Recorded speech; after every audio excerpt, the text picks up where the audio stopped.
मामा और भांजी का ब्याह हो है, मामा भांजी का ब्याह हो, मानस को आप 3 बालका की माँ किसी और गला बाजगी। आप लोगों से पूछना चाहती हूँ, गांव की गांव में छोरी छोरा ब्याह करेंगे, आप मानोगे? चला हाथ खड़ा के बताओ उन्हें, आप इस बात के लिए सहमत हो? नहीं हो ना।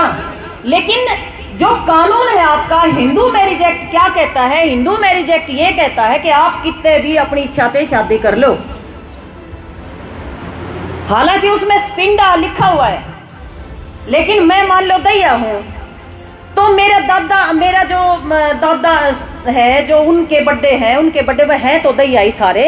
स्पिंडा का मतलब है 5 पीढ़ी में ब्याह नहीं कर सकते, लेकिन 5 पीढ़ी तक आ गए, वो भी तो वही हैं। और हिंदू मैरिज एक्ट, हमारा हिंदू मैरिज एक्ट और साउथ का हिंदू मैरिज एक्ट में बहुत घना फर्क है।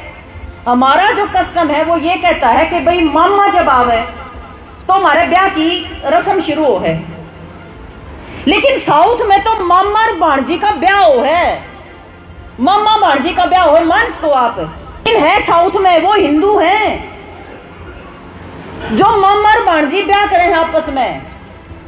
तो हम ये कह रहे हैं भाई, हम जिस व्यवहार में, जिस तरह के समाज में हम रहना चाहते हैं, हम न्यू ही रहने दो।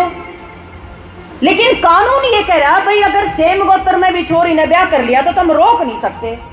कानून ये कह रहा है भाई, कानून हमारे से बड़ा थोड़ी है। कानून जब तक बना होगा, पहला समाज बना होगा, कानून तो पछा आया होगा। पहला समाज बना, उसके रीत रिवाज बने, उसके कस्टम बने, उसकी संस्कृति बनी, उनका रहन सहन बना, उनका व्यवहार बना, उनका आचरण बना, किस तौर तरीके तो वे रहेंगे, पहले यूं बना, उसके बाद कानून बना। इन कानून हिंदू मैरिज एक्ट में हमारा हिंदू अलग व्यवहार करता है और साउथ का हिंदू अलग से व्यवहार करता है। तो हम ये कह रहे हैं कि हम अपने जो हमारे कस्टम है, जो हमारी रीत रिवाज है, हमने उसमें रहने दो। हमारी छोरी हमारे सगे भाई तय, सगा भाई कौन? जो उसके गोत का है, जो उसके गवांड का है, जो हमारे रीत रिवाज हैं, हम उसमें ब्याह नहीं करते। भाई हमने क्यों कर, आप जबरदस्ती करवाओगे? फिर ये हमने न्यू कहते तुम तालिबानी हो। अब मैं इनसे पूछने लग रही हूं, एक 3 बालका की माँ,